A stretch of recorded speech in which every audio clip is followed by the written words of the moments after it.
बरं तुम्हाला सांगते, रोज उठून डबा तर करावा लागतो. बरं तीच भाजी त्याच पद्धतीने कोणालाच खायची नसते. रोज काही ना काही वेगळं वेगळं वेगळं करायचं याच्या शोधातच असतो. चला तुमची काळजी मिटवते अगदी सोप्या सोप्या रेसिपी, म्हणजे रोजच्याच भाज्या पण वेगवेगळ्या पद्धतीने, तेही 4 भाज्या डब्यासाठी कशा करायच्या ते बघणार आहोत. पटाक्कन सबस्क्राईब करा. नमस्कार, मी मधुरा. मधुराज रेसिपी मराठीमध्ये तुम्हा सर्वांचं खूप खूप खूप मनापासून स्वागत. वेगवेगळे भाजीचे प्रकार करणार आहोत आणि अगदी वेगळ्या पद्धतीने करणार आहोत. सगळ्यात आधी दुधी भोपळ्याची भाजी करूयात, तर त्याचं वाटण तयार करूयात. हिरव्या मिरचीतले दुधी भोपळ्याची भाजी करूयात. तर सगळ्यात आधी सुकं किसलेलं खोबरं घ्यायचं. एक अर्धा कप खोबरं बास होतं. आता अर्धा कप सुकं खोबरं आहे, तर यामध्ये 7 ते 8 लसूण पाकळ्या. लसूण थोडा जास्त घाला, लसणाची चव या दुधी भोपळ्याच्या भाजीत कमाल येते. त्यासोबत हिरवी मिरची आणि कोथिंबीर. आधी हे ना सुकंच मिक्सरमध्ये फिरवून घेऊयात. आता पाणी घालायचं. खूप सैल नाही करायचं आपल्याला, त्यामुळे खूप पाणी नका घालू. 3-4 चमचे पाणी पुरेसं. इथे मी सुकं खोबरं घेतलं, त्याऐवजी ओला नारळ घेतला तरी काही हरकत नाही. वाटण तयार आहे. रंग बघा काय सुरेख आलाय. दुधीची भाजी करत असताना ना, दुधी खूप ऍडव्हान्स मध्ये कट नका करू. जेव्हा तो आता परतायला घ्यायचा आहे तेव्हाच तो कट करायचा. हा थोडा इथे खराब आहे म्हणून इथून कट करून घेते. याचं साल काढून घेऊयात. बरं, हे chopping board, pillar, knife set सगळं आपलंच आहे. बरं, madhurazrecipeclub.com वर जाऊन खरेदी करू शकता. पाव केलेला थोडा वजनी जास्त हा दुधी आहे. आता याचे तुकडे करूयात. थोडेसे मी मोठेच ठेवते, पण बाईट साईज ठेवते. दुधी इथे कट करून झाला, तोवर इथे 1 टेबलस्पून तेल कढईमध्ये गरम करायला ठेवलं. आता हा दुधी आहे ना तेलावर छान परतून घेऊयात, म्हणजे दुधीला ते गिळगिळ टेक्स्चर येत नाही. मिसळून घेऊयात. पूर्ण शिजवायचं नाहीये, एक 5 मिनिटं तेलावर परतून घेऊ. या प्रकारे ना ही दुधीची भाजी एकदा नक्की करून बघा. 5 मिनिटं दुधी आता छान परतून घेतला. बघा, फोडी हलक्या शिजल्यात पण फर्म आहेत, लिबलिब झालेलं नाहीये. आता हा दुधी काढूयात एका डिशमध्ये.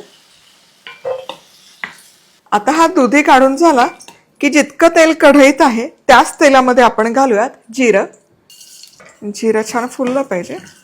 तर यामध्ये हिंग, ओल्या लाल मिरच्या नाही घातल्या तरी चालेल, सुक्या मिरच्या घाला त्यापेक्षा, बारीक चिरलेला कांदा. मिसळून घेऊया. कांदा इथे 4 ते 5 मिनिटं मऊ होईपर्यंत परतून घेऊया. चला, कांदा छान परतून झाला. बघा, हलकासा सोनेरी रंग आला. आता यामध्ये हे तयार वाटण सगळं घालायचं. मिसळून घेऊया. 3-4 मिनिटं हे वाटण छान परतायचं. चला, इथे वाटण आहे ना 4-5 मिनिटं परतून होतंय, तोवर एक टोमॅटो घ्यायचं आणि याच्या आहे ना मोठ्या मोठ्या फोडी कट करायच्या. हे असं का बरं करायचं हे आपण पुढे बघूयात. देठाकडचा भाग काढूयात. टोमॅटोचा कधी देठाकडचा भाग खाऊ नये असं म्हणतात, आरोग्यासाठी चांगलं नसतं. टोमॅटो कट करून झालाय आणि इथे वाटणही छान परतून झालं. आहा, तर लसूण आणि मिरचीचा काय खमंग सुवास दरवळतो तुम्हाला सांगते. आणि रंग बघा वाटणाचा, क्या बात आहे. आता यामध्ये थोडी धणेपूड आणि हळद मिसळायची. यामध्ये या तेलावर परतून घेतलेल्या दुधीच्या फोडी घालूयात. हेही मिसळायचं. काय दिसतंय, आ हा हा हा हा, बहारदार. आता या टोमॅटोच्या ज्या फोडी आहेत यामध्ये घालूयात. या कांद्यामध्ये का नाही मिसळल्या, कारण त्या मॅश होतील आणि मग तो हिरवा रंग आहे ना निघून जाईल. तो हिरवा रंग पण दिसला पाहिजे, टोमॅटो पण शिजलं पाहिजे आणि ते दुधी, हे टोमॅटो असं आंबट तिखट खायला ना ही भाजी खूप कमाल लागते. आणि हे रंगसंगती इतकी बहारदार दिसते डब्यामध्ये, तुम्हाला सांगते. टोमॅटोचा रस हलका हलका निघतो, त्यामध्ये देखील दुधी शिजतो आणि टोमॅटो आपल्याला ओव्हरकुक पण करायचं नाही, त्यामुळे ते अगदी परफेक्ट शिजतं दुधीसोबत. आता हे बेसला करपू नये म्हणून पाणी, मिठामुळे दुधीला पाणी सुटायला मदत होते. तर हे पुन्हा मिसळायचं, झाकण ठेवूयात. आता दुधी परतून घेतलेला 7 ते 8 मिनिटात परफेक्ट ही शिजते आणि दुधी आहे ना अजिबात बुळबुळीत होत नाही खाताना चवीसाठी. मध्यम आचेवर बरोबर 10 मिनिटं हा दुधी मी शिजवून घेतला. बहारदार, काय रसरशीत दिसतोय बघा. रंग आहे तसा राहिलाय, रंग बदलला नाहीये. आणि वाह, बघा काय दिसतोय. चला सुरी पण घालून दाखवते शिजलाय का नाही. हे बघा अजिबात बुळबुळीत नाही होत, आतपर्यंत शिजतो आणि टेक्स्चरही आहे तसं राहतं. बघा फर्म जसा आहे तसा राहिलाय, बुळबुळीत झालेला नाहीये, पण ॲट द सेम टाइम मस्त शिजला देखील. चला आपलं दुधीची भाजी तयार आहे. आता पुढची भाजी करूयात. आता आहे ना मसूर डाळ कांदा करूयात. अगदी झटकीपट होतो. तर अर्धा कप इथे मसूर डाळ घेते.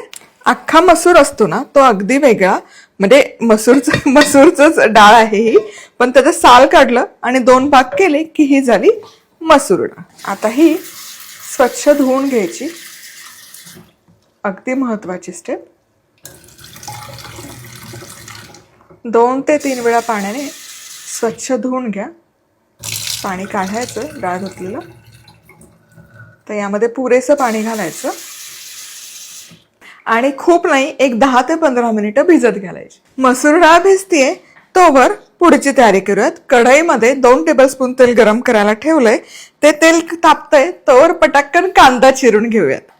डाळ कांदा आहे त्यामुळे कांदा जरा जास्त घ्या, 2 कांदे लागतील.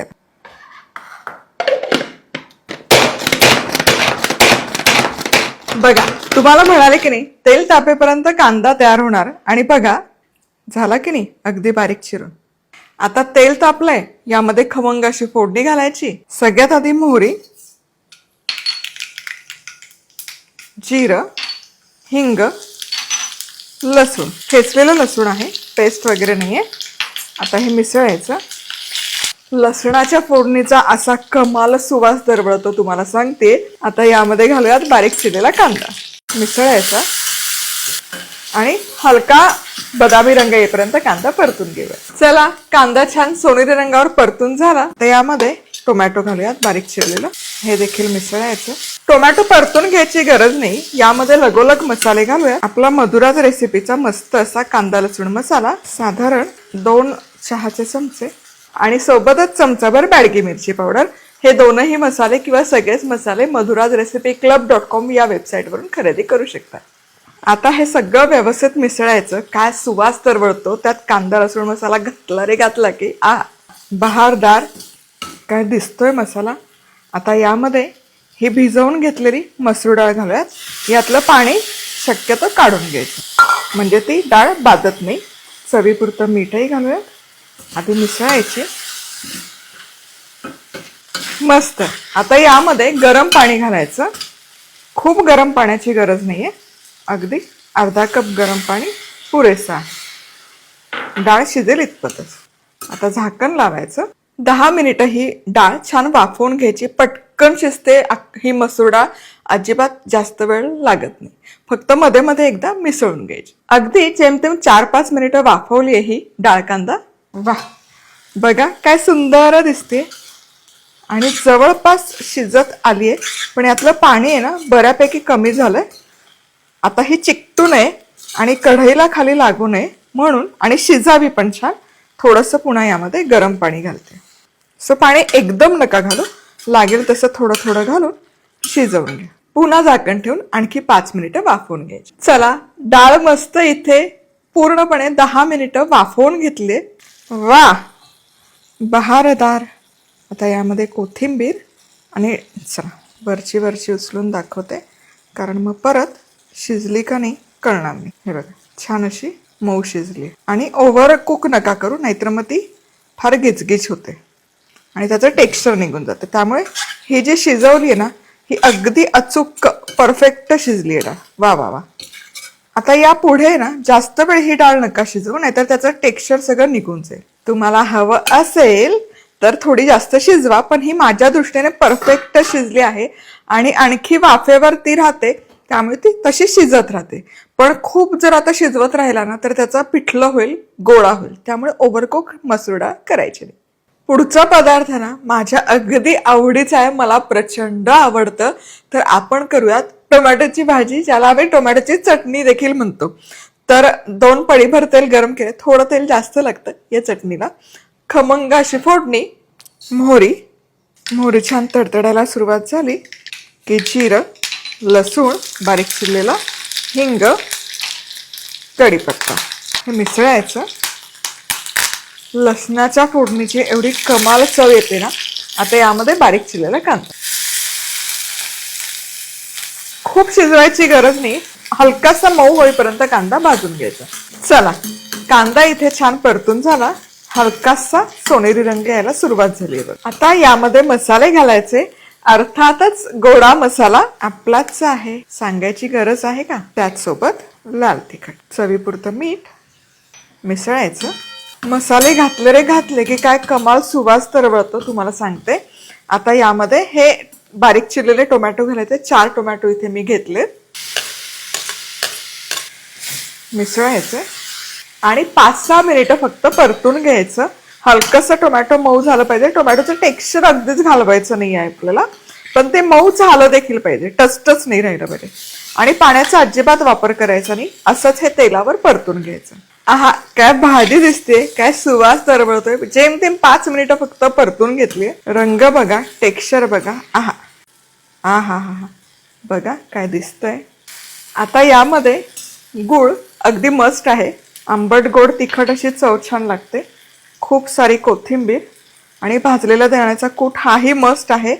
त्या दाण्याच्या कुटाची चव या टोमॅटोच्या भाजीला जबरदस्त लागते. त्यामुळे अजिबात यातलं आहे ना काही स्किप करू नका. वा, चला, आणि आपली बहारदार अशी टोमॅटोची चटणी तयार आहे. शेंगदाण्याचा कूट घातल्यावर फार काही शिजवायची गरज नाही, 1-2 मिनिट पुरेसा होतो, किंवा फक्त मिसळेपर्यंत शिजवून घ्या. चला, आता कुकरच्या एका शिट्टीत झटकीपट होणारी दोडक्याची भाजी कशी करायची ते बघूयात. 2 पळी तेल गरम करायला ठेवलंय. यामध्ये बारीक चिरलेला कांदा, हलका मऊ होईपर्यंत परतून घ्यायचा. कांदा मस्त परतून झाला बघा, हलकासा बदामी रंग आला.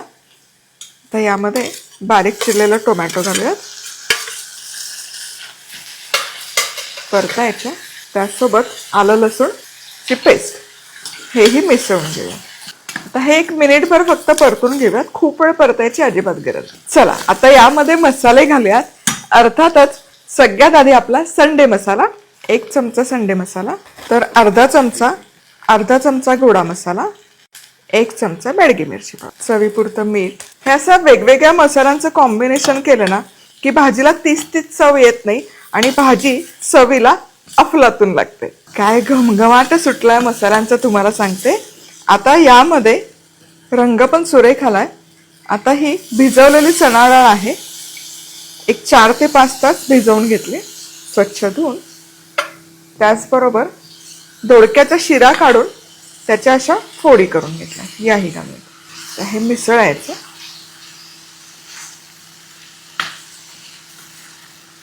आहा, काय दिसतंय बघा, या मसाल्यांचं छान कोटिंग आलंय या दोडक्याला. वा वा वा. आता यामध्ये गरम पाणी घालूयात, अगदी थोडं, जेणेकरून भाजी आपली करपणार नाही. त्यामुळे अगदी थोडं पाणी घालायचं. कुकरच्या बेसला मिसळून घ्यायचं, झाकण लावूयात आणि 1च शिट्टी फक्त काढून घ्यायची. That's it. एका शिट्टीमध्ये हे छान शिजतं. चला, आता 1च शिट्टी काढलेली आहे. वा, यावर कोथिंबीर देखील घालते. बघा, हे बघा, अजिबात करपली नाहीये भाजी आणि मस्त रसरशीत झाली आहे की नाही. आहा, आणि आहे ना दोडका देखील छान शिजतो बघा, लपलपीत होत नाही, बुळबुळीत होत नाही, मस्त शिजतो आणि झटकीपट हे तयार होतं बघा. चला, बोलता बोलता 4 भाज्या झाल्या की नाही, आणि किती वेगवेगळ्या प्रकाराने. दुधीची भाजी अगदी वेगळ्या पद्धतीने केली आहे, आपलं मसूर डाळ कांदा आहे, मस्त दोडका आहे, टोमॅटोची चटणी आहे. आता विचारायला येऊ नका की मधुरा डब्यासाठी करायचं काय. जाता जाता पटाकन सबस्क्राईब करा. पुन्हा भेटूयात.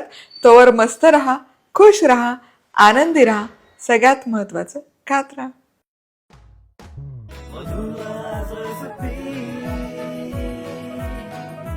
मधुराज रेसिपी, महाराष्ट्राची अस्सल चव.